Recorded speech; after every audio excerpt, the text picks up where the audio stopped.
बिस्मिल्लाहिर्रहमानिर्रहीम। मैं हसीन थी, इसीलिए रात तैयार होकर सड़क पर खड़ी हो जाती। जो ही कोई गलत नियत से मेरे पास आता, मेरे भाइयों ने लूट लेते। इस तरह हम लाखों कमाते। एक दिन मुझे सड़क पर देखकर एक औरत ने गाड़ी रोकी। जो ही भाई उसे लूटने लगे, उसने हंसते हुए कहा, मैं तुम्हें हर रोज 5 लाख दूंगी अगर ये लड़की मुझे दे दो। ये कहते ही उसने पैसों से भरा बैग भाई को दे दिया। भाई ने लालच में मुझे उस औरत के साथ भेज दिया। मैं खौफजदा थी, पर जान निकलने लगी जब वो मुझे सर्द खाने ले गई। और बर्फ मैं अपनी तैयारियों में मगन थी। मैंने अपना सबसे प्यारा जोड़ा निकाल कर पहना और हल्के फुल्के मेकअप में मसरूफ हो गई। मेरी तैयारी मुकम्मल हुई तो मैंने आईने पर एक नज़र डाली। आईने में अपना अक्स देखकर मेरा दिल खुशी से भर गया था। मैं बेइंतहा खूबसूरत दिखाई दे रही थी। अपनी बराएं खुद ही लेती मैंने बिस्तर पर पड़ा दुपट्टा उठाकर शानों पर फैलाया और घड़ी पर एक नज़र डाली। रात का 1 बज चुका था। मेरे काम का वक्त शुरू हो गया। मैं फौरन कमरे से बाहर निकल आई और सहन में बैठे अपने दोनों भाइयों पर एक नज़र डालकर घर का दरवाज़ा खोलकर बाहर निकल आई। मेरा रुख बड़ी सड़क की तरफ था। इर्द गिर्द का इलाका काफ़ी सुनसान था, जबकि सड़क पर इक्का दुक्का गाड़ियां बड़ी तेज़ रफ्तारी से गुजर रही थीं। मैं सड़क से ज़रा दूर कच्चे रास्ते पर गामजन थी ताकि मुझ पर किसी की नज़र न पड़े। मिलाकर मैंने एक सुनसान जगह को चुन लिया और वहां खड़ी हो गई। अब मेरी नज़र सामने से आती गाड़ियों पर थी। कुछ ही देर में मुझे एक नौजवान मोटरसाइकिल पर अकेला आता दिखाई दिया। मैं फौरन कुछ आगे को होकर खड़ी हो गई ताकि उसकी नज़र मुझ पर पड़ सके। वो कुछ करीब आया तो मैंने एक अदा से इशारा देकर उसे रोका। वो फौरन ही अपनी बाइक रोककर मेरी तरफ आ गया। उसने मेरे इर्द गिर्द का जायजा लिया और किसी को ना पाकर मुतमईन हो गया। अब उसने ऊपर से लेकर नीचे तक मेरा बगौर जायजा लिया। कितना लेगी एक रात का? वो बोला तो मैं गाल पर उंगली रखकर सोचने की अदाकारी करने लगी। ये मेरे भाइयों को मेरा इशारा था, जो कुछ ही दूरी पर एक दरख्त के पीछे छुपे खड़े थे। मैंने उस आदमी को अपनी अदाओं और बातों में ऐसा उलझाया कि उसे मालूम ही न हुआ कि कब मेरे भाई दरख्त की ओट से निकलकर उसके सर पर पहुंच गए और उसकी कनपटी पर पिस्तौल रख दिया। मेरा नाम अंबर है। मेरे ख़ानदान में मेरे अलावा मेरे 4 भाई थे। माँ बाप का इंतकाल कब हुआ मुझे कुछ मालूम न था। मेरे 2 भाई मेरे साथ बहुत अच्छे और प्यार मोहब्बत करने वाले थे, जबकि बाकी 2 भाई उखड़े मिजाज, सख्त और गुस्से वाले थे। वो मुझसे ज़्यादा बातचीत करना पसंद न करते, बल्कि उनका आपस में उन 2 भाइयों से भी झगड़ा रहता जो मुझसे हमदर्दी और मोहब्बत से बात करते थे। मैं अपने भाइयों के रवैये पर हैरान थी और मुझे इन 2 भाइयों के उखड़े रहने की वजह भी समझ न आती। हम सब बहन भाई ऊपर नीचे के थे। हमारी उम्र में ज़्यादा फर्क न था। मुझसे बड़े 2 भाई मेरे साथ ही घर में रहा करते। वो कोई काम धंधा नहीं करते थे, बल्कि लूट मार किया करते थे। मैं इस मकसद में उनका पूरा पूरा साथ देती। मैं तैयार होकर बाहर सड़क पर निकल जाती। लोग मेरी तरफ मुतवज्जा होते। जो भी मेरी तरफ चला आता वो मेरे भाइयों की पकड़ में आ जाता। मेरे भाई पिस्तौल उसकी कनपटी पर रखकर उसका सारा माल लूट लेते। अगर कभी अच्छी रकम हाथ लग जाती तो हमारी रोज़ बरोज़ पार्टी चला करती। मैं अपने भाइयों से जो जो फरमाइश करती वो पूरी करते जाते। खाना पीना तो हम अक्सर बाहर से मंगवाते थे। जिंदगी में ऐश ही ऐश थे। मुझे भी अब इस काम की आदत पड़ गई थी। मुझे तो मालूम भी ना था कि ये काम मैं कितने अरसे से कर रही थी। शायद जब से होश संभाला था तब से इसी धंधे में मुलविस थी, और इस धंधे में डालने वाले मेरे अपने भाई थे। अब तो मैं इतनी आदी हो गई थी कि मुझे डर भी न लगा करता और आधी रात को सुनसान सड़कों पर फिरा करती। मुझे इस काम में मज़ा आने लगा था और मुफ्त के पैसे भी आ जाया करते, जिससे मैं सारा दिन ऐश करती। कुछ ऐसे लोग भी मिलते जिनकी गाड़ी तो बड़ी होती मगर उनके पास से कुछ ना निकलता, जबकि कभी कभार मोटरसाइकिल या पैदल चलने वालों के पास से अच्छी खासी रकम हाथ लग जाया करती। हम हर बार अपना ठिकाना बदल लिया करते थे ताकि पकड़े जाने का खदशा कम से कम हो। हम कई सालों से ये काम कर रहे थे मगर आज तक पकड़े न गए थे। मैं तो मेकअप से ही अपना चेहरा काफ़ी हद तक बदल दिया करती, जबकि मेरे भाई अपने चेहरे पर मास्क या रुमाल का इस्तेमाल करते जिससे उनका चेहरा छुप जाता। इस तरह हमें कोई भी पहचान न सकता।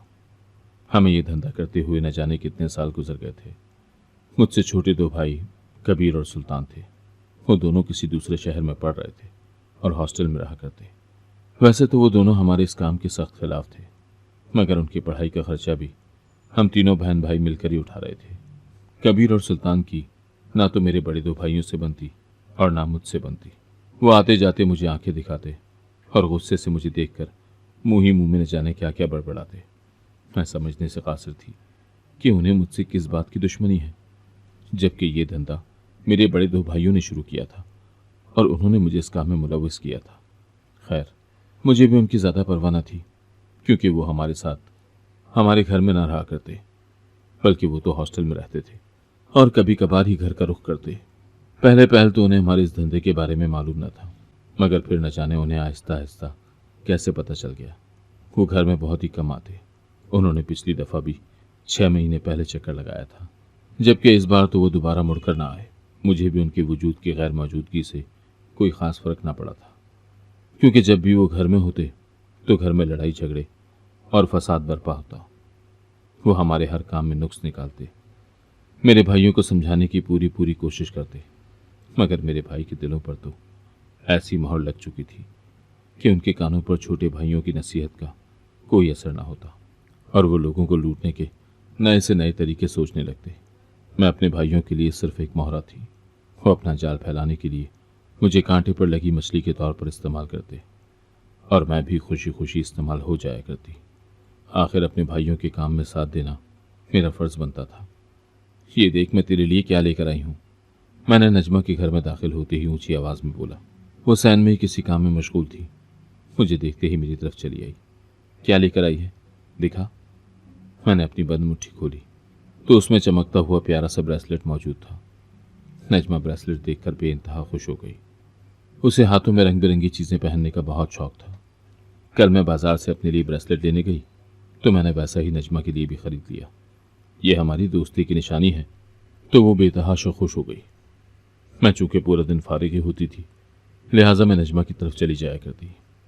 नजमा मेरी वाहिद सहेली थी जो हमारे मोहल्ले से कुछ फासले पर रहा करती। उसकी और मेरी दोस्ती अचानक ही हो गई थी। एक दिन मैं गली से गुजर रही थी तो मुझे ठोकर लगी और मैं नीचे गिर गई। नजमा ने आगे बढ़कर मुझे उठाया। वो मुझे छोड़ने घर तक आई। उस दिन हमारी दोस्ती की शुरुआत हो गई थी। वो भी देखने में बहुत प्यारी थी।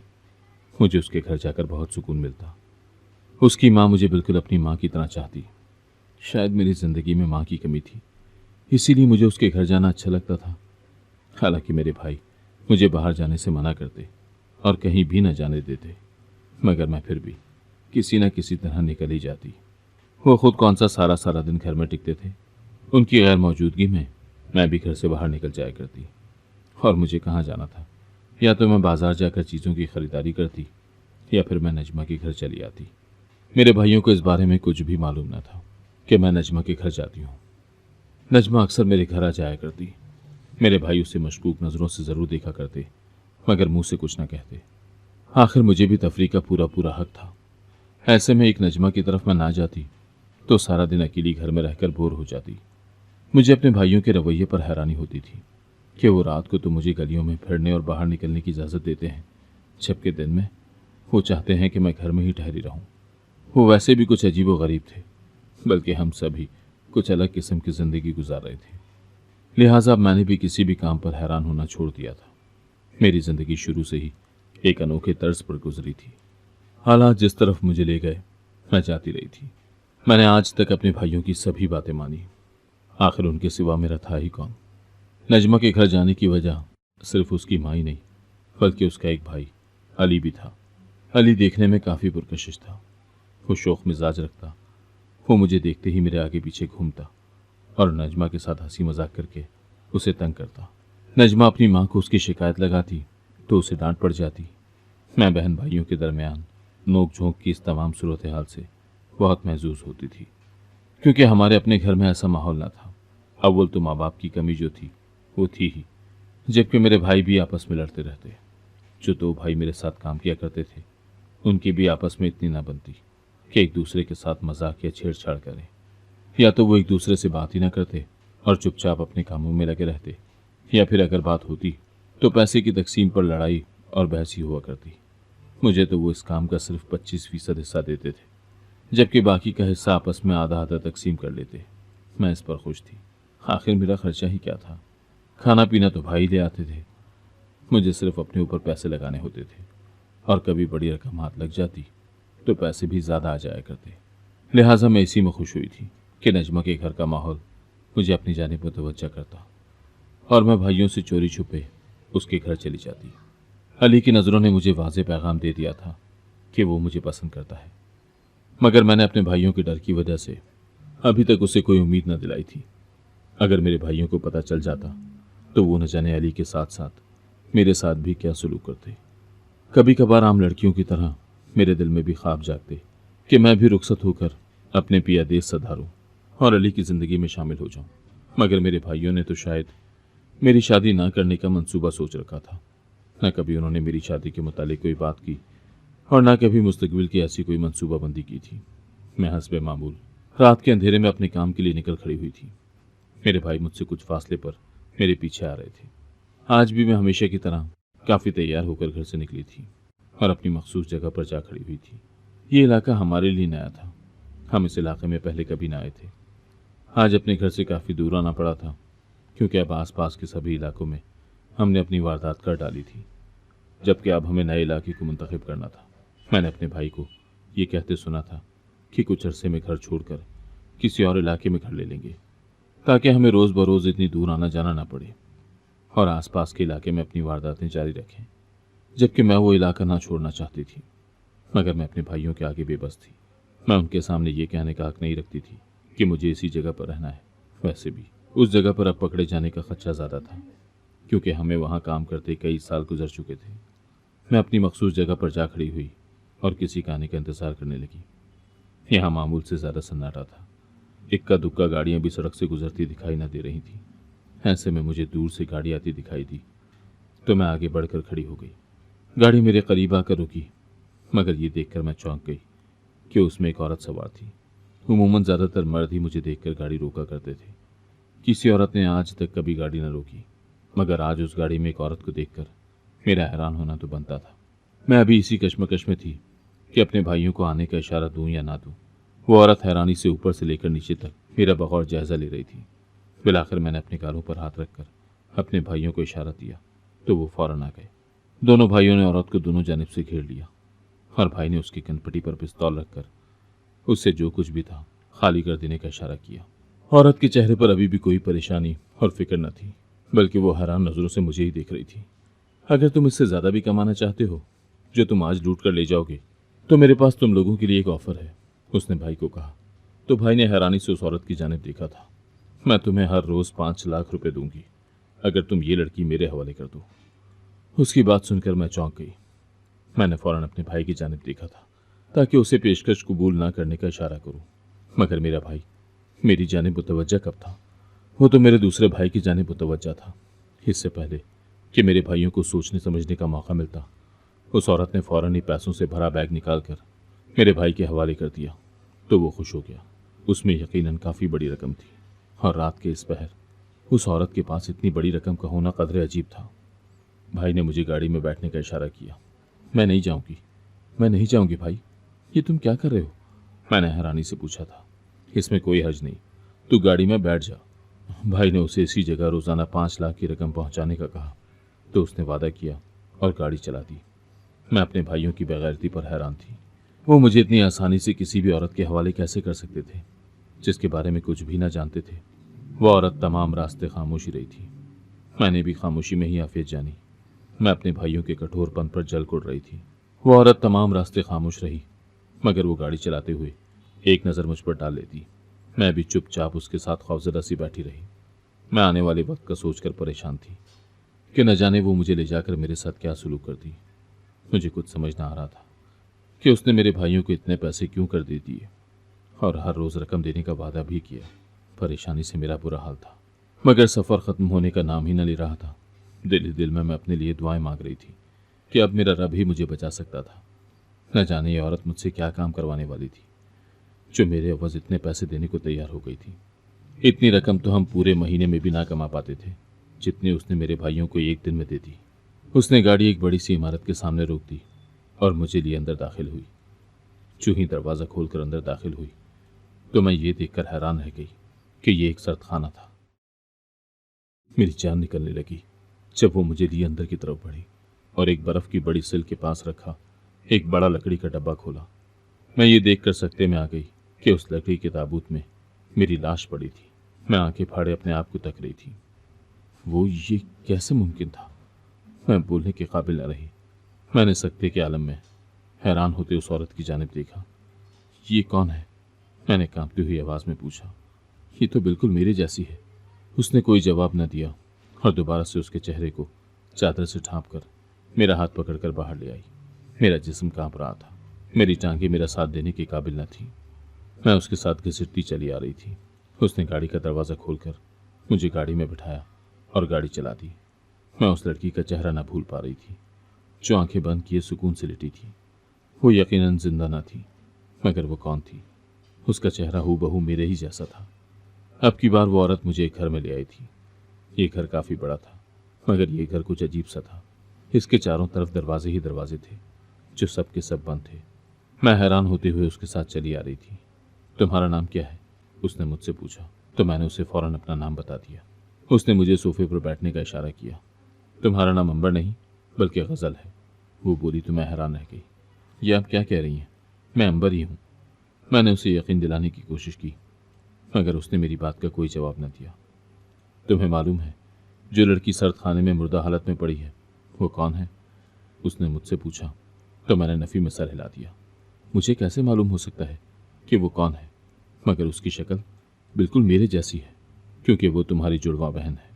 अब की बार उसने इंकशाफ किया। मैं हैरत से मुंह फाड़े उसको देख रही थी। क्या मतलब? मेरी तो कोई जुड़वा बहन ही नहीं है। मैं अपने माँ बाप की इकलौती बेटी हूँ। मैंने उसको यकीन दिलाया। ऐसा नहीं है, तो मेरी बात ध्यान से सुनो। वो फौरन ही अलमारी खोलकर कुछ तस्वीरें निकाल कर ले आई। ये देखो, ये तुम्हारे बचपन की तस्वीरें हैं। उसने चंद एक तस्वीरें मेरे हाथ में पकड़ाई, जिसमें एक जैसी बच्चियां एक जैसी फ्रॉक पहने अपने माँ बाप के साथ खड़ी थी। ये जो तुम तस्वीर में देख रही हो ये तुम्हारे माँ बाप थे। उसने बताया तो मैंने हैरानी से उसे देखा।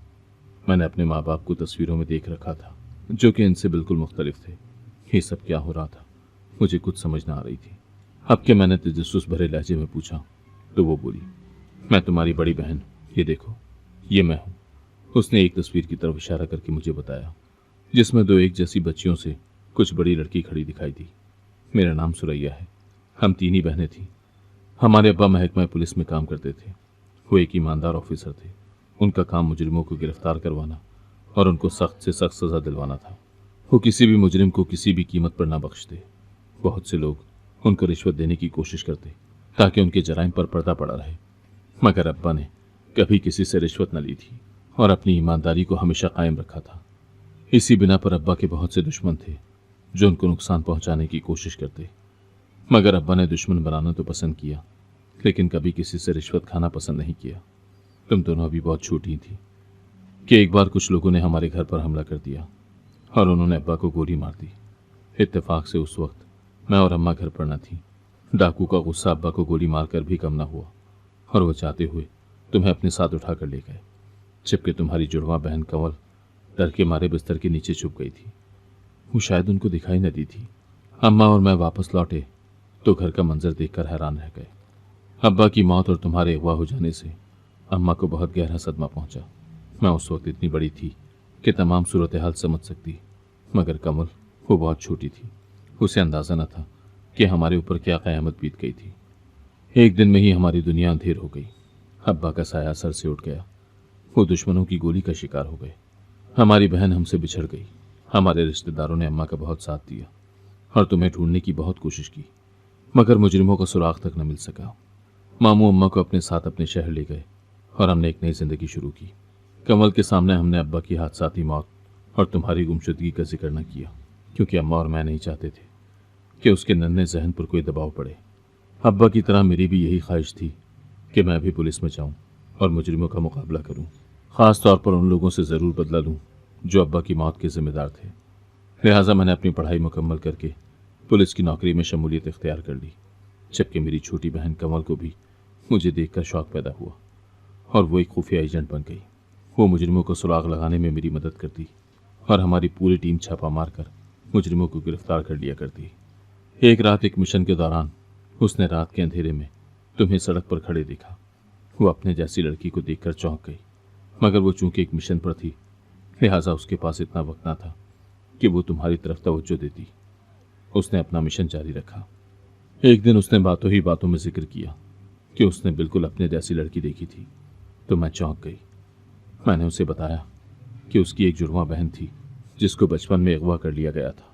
मुझे लगा था कि डाकुओं ने तुम्हें कहीं मारकर फेंक दिया होगा, मगर कंवल की बात सुनकर मेरी उम्मीद जागी और मैं तुम्हारी तलाश में निकल खड़ी हुई।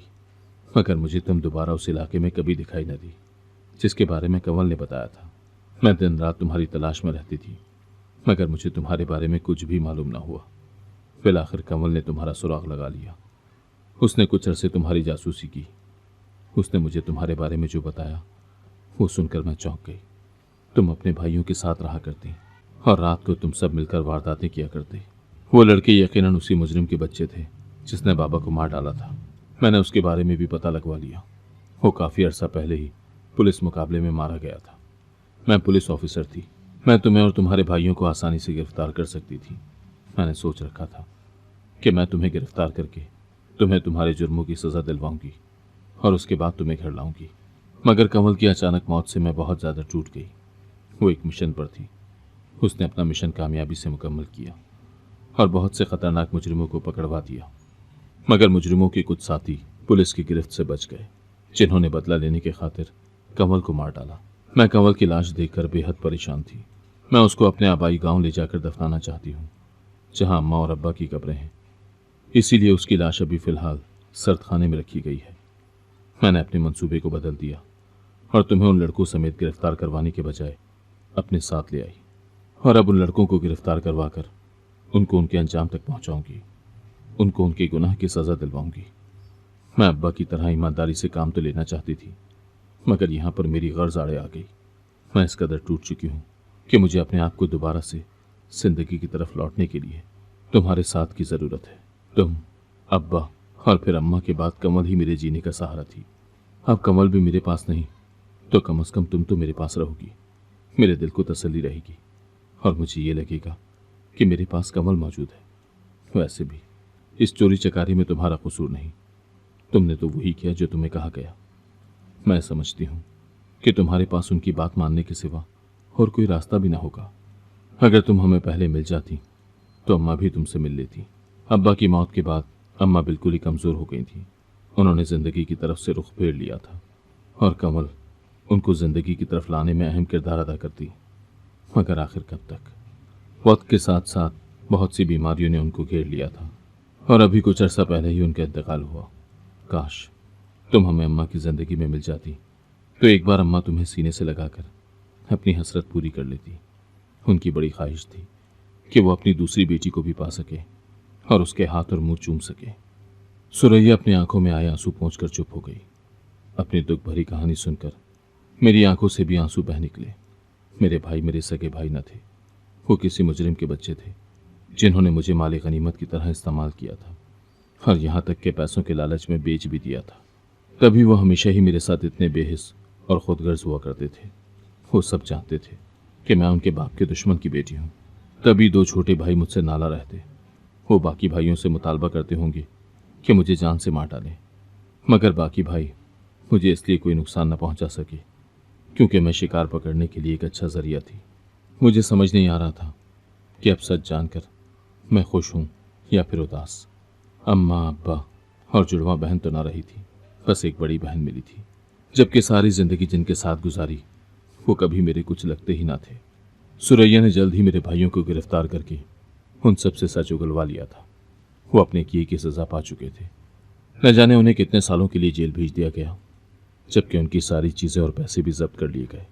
मैं ये जानकर बेहद शर्मिंदा थी कि मैं एक ईमानदार पुलिस ऑफिसर की बेटी थी, जबकि मेरी सारी ज़िंदगी जुर्म करते ही गुजरी थी। मैंने सच्चे दिल से अपने गुनाहों से तौबा कर ली थी और कंवल की तरह एक खुफिया एजेंट बनकर पुलिस वालों की मदद करने और मुजरिमों को गिरफ्तार करवाने का अहद किया था। मैंने सुरैया को अली के बारे में सब कुछ बता दिया था। सुरैया ने अली के घर वालों से बात करके मेरा रिश्ता पक्का कर दिया। मैं अपनी खुशकिस्मती पर नाज़ा थी। मुझे उम्मीद थी कि अली जल्द ही मेरे सारे दुख समेट लेगा।